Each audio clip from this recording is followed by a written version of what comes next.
Israel's Channel 13 has revealed the details of a new hostage exchange proposal, in return for which Israel would potentially agree to a multi-week ceasefire, as well as possibly releasing hundreds of convicted terrorists who are currently in Israeli prisons.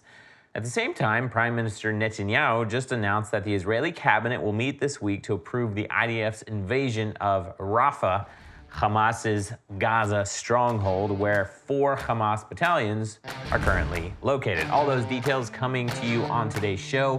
I'm Luke, and this is the Israel Guys.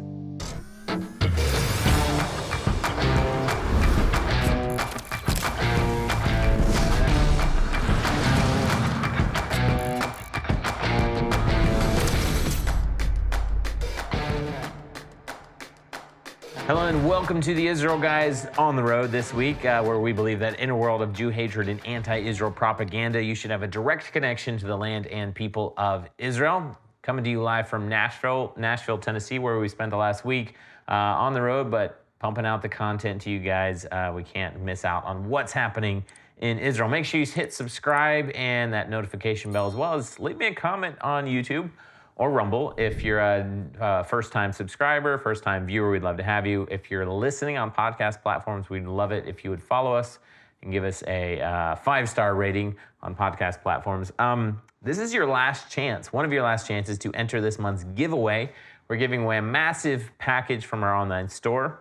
We're talking about 2 different t-shirts, including our best-selling West Bank Biblical Heartland t-shirt, an Israel leather patch hat, our bracelets, our books, even our Biblical Heartland tumbler. And all you have to do to enter the giveaway is just click the link down in the description below, enter your email address. It's completely free. We'll be drawing one winner at the end of the month. It's coming up just in a couple days. So if you're watching this in February, make sure you click that link and join the giveaway. It's completely free. All you got to do is give us your email address. So I'm going to get to the details of the prisoner exchange proposal that was just released, the potential proposal, or the potential exchange that was just released. But as you guys probably heard, there was a pretty horrific terrorist attack in Israel this past Thursday. And you need to know what happened, because there are terrorist attacks on a regular basis in Israel and have been even during the war. But this one was particularly violent because you had 3 terrorists who took advantage of an opportunity just outside Jerusalem as Israeli traffic was backed up leading up to the checkpoint going towards Jerusalem, crossing over the green line from Judea and Samaria into Israel proper is what we call it, crossing over into Jerusalem. So 3 terrorists from the Bethlehem area with like modern rifles, including an assault rifle, took advantage of Israelis just sitting in traffic, got out of their vehicle with multiple weapons and started shooting at cars.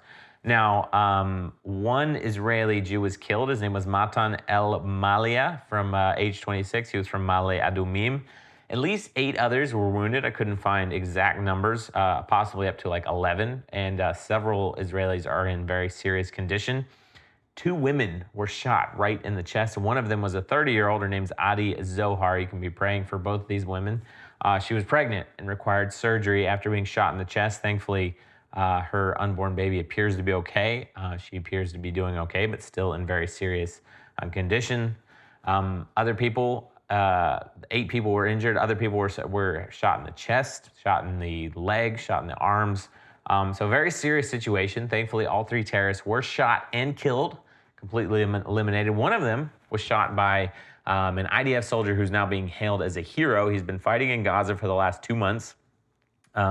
He'd only been back out of the military reserves for a week and a half. He's in the line of cars with his mother. His name's Hanania ben Shimon, 23 years old, and he immediately jumps out of his car, chases towards the terrorists who began shooting at him and trying to dodge him, but he chases them down and shoots and kills and eliminates one of the terrorists, but not until after he'd been shot in the stomach and the leg in the process.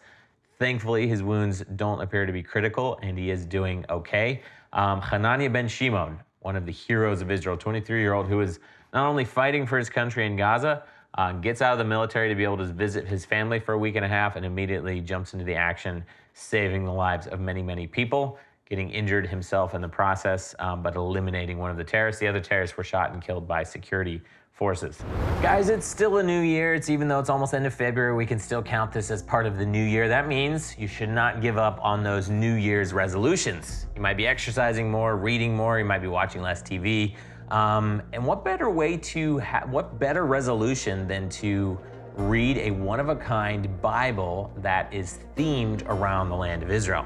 You may have studied the Bible before, but the Israel Bible is not just another Bible. It's a window into the connection between the scriptures, the land of Israel, and our personal lives. It has commentary that focuses on the land of Israel, explaining why our lives rest on this one small country in the Holy Land, and it helps you understand God's prophecy for the end of days, prophecies that are being fulfilled right now before our very eyes. It combines the original Hebrew with clear English translations, and it brings the ancient words of the Bible to life like never before. It has beautiful maps, charts, illustrations. The Israel Bible is a great resource for anyone looking to deepen their understanding of the Bible. The best part is they made it with you, a believer, a Christian, in mind. It has commentary by Rabbi Tuli Wise and other Orthodox Jewish teachers. And if you're eager to deepen your connection with God's Word and the land of Israel, consider purchasing the Israel Bible today. Click the link down in the description below to learn more. Start your journey towards understanding the Hebrew Scriptures and finding comfort and solace amidst the turmoil of today's world. Whether you're a Jew, whether you're a Christian like I am, who's seeking insight and inspiration amid the ongoing challenges in Israel, this is a Bible that is an amazing resource to get as we're still in the early part of 2024. Link is in the description below. Check out the Israel Bible today. So now we get into the details of this possible, obviously there's been a lot of rumors flying around in the last weeks and months regarding different, exchange situations, potential ceasefires, so that hostages can be exchanged or released from Gaza. Also, Hamas obviously wants a pause in the fighting so that they can regain strength, so they can rearm. But Israel's Channel 13 did announce the details on it, and it appears to be pretty factual details on a potential proposal that would allow for the release of Israeli hostages in Gaza. I'll get to that in a second, but Bibi Netanyahu, Israel's prime minister, also announced that in conjunction with this possible negotiations, the Israeli cabinet will meet and approve the IDF's next phase of the war in Gaza, which is invading Rafah in official capacity. Obviously, several hostages were rescued from Rafah a few weeks ago, but Rafah is like the stronghold, like the capital for Hamas, right? 4 Hamas battalions inside Rafah. Rafah is right on the Gaza-Egyptian border. By the way, Egypt is creating a 4-kilometer buffer zone on their side of the border, reinforcing their fence, reinforcing the wall, making it very clear they do not want any of the civilians or anybody from Gaza entering into Egypt. It's like the last Hamas stronghold, 4 Hamas battalions, and the IDF is about to enter Rafah in an official capacity, in an official operation. Prime Minister Netanyahu said, quote, "At the beginning of the week, I will gather the cabinet to approve the plans for operational action in Rafah, including evacuating the civilian population from there. Only the integration of military pressure and firm negotiations will bring about a release of our hostages, the elimination of Hamas, and the achievement of all the goals of the war." So that ties in with the details that have been released about a potential prisoner, or not prisoner, they're not prisoners, they're civilians that were captured and being held illegally inside of Gaza. And here's what we know so far. Obviously, there'll be more details coming out. And by the way, this has not been agreed upon by Israel or by Hamas, but these are negotiations that are taking place in Paris, of all places. The first stage in the proposal would allow for 35 to 40 Israeli hostages to be released. Women, children, elderly, ailing. One report said elderly could be anybody over 50. One said it could be defined as over 60. In exchange for the release of these hostages, I found several different varying opinions, but Israel would agree to a ceasefire of minimum few weeks, maximum 6 weeks, it sounds like. Obviously, Hamas would want to extend that. One report said there would be 1 day of ceasefire for every hostage that Hamas would release, as well as Israel releasing hundreds of terrorists, convicted terrorists who are sitting in Israeli prisons. Some say possibly 10 terrorists for every 1 hostage being released from Gaza.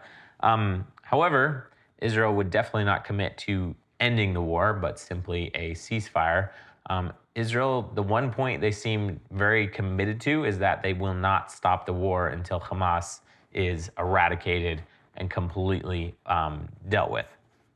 So another thing is that reports say that Israel could release terrorists who were previously released in the 2011 Gilad Shalit deal, in which Gilad Shalit was an IDF soldier who was held captive in Gaza for several years. And then he was released in exchange for more than 1,000 terrorists, 1,000 Arab terrorists from the Israeli prisons.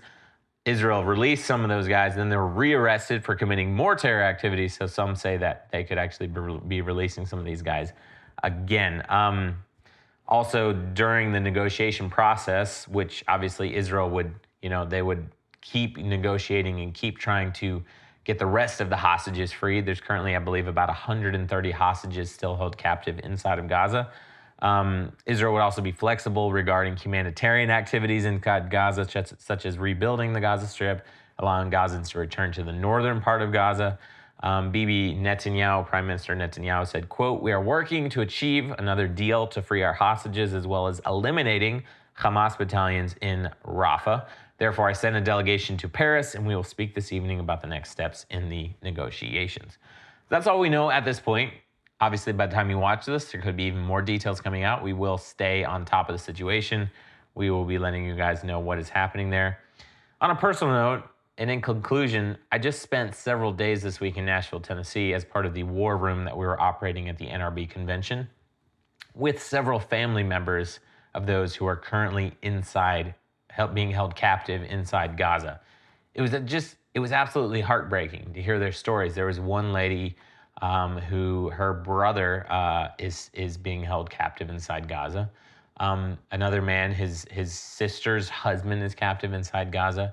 Another man who came towards the end of the week, his son is being held captive inside Gaza. Obviously, I cannot imagine if my own son was being held captive, and I can't imagine wanting anybody to spend another day inside Gaza. At the same time, it's a very tough situation for Israel's government, for their military, especially for Prime Minister Netanyahu, because it's extremely important that Israel achieves total victory. It's very important that they eradicate Hamas and that they don't release terrorists with blood on their hands so that more people aren't killed or captured in the future. It's important that they don't compromise or capitulate to terrorism, but it's also very important, even scripturally, even according to the Bible, it's also important to release those who are in captivity. So please pray for Israel during these potential negotiations. While Israel still, obviously the IDF is still trying to locate and rescue hostages. Israel needs your prayers right now more than ever. Pray for the families of hostages. Pray that these guys, men, women, children, elderly, will be kept safe and alive and in good health, while God willing, they will be rescued and freed by Israel very, very soon. And God willing, without Israel releasing any terrorists from Israeli prisons, especially those with blood on their hands. Guys, don't forget to pick up your copy of the Israel Bible by clicking the link in the description down below. Please make sure you subscribe to get that conversation going. I would love to hear what your thoughts are on this topic down in the comments section below. As always, tune out the fake news, tune into what is actually happening in the land of Israel. We'll be here every single day, Monday through Friday, with your direct connection to the land and people of Israel.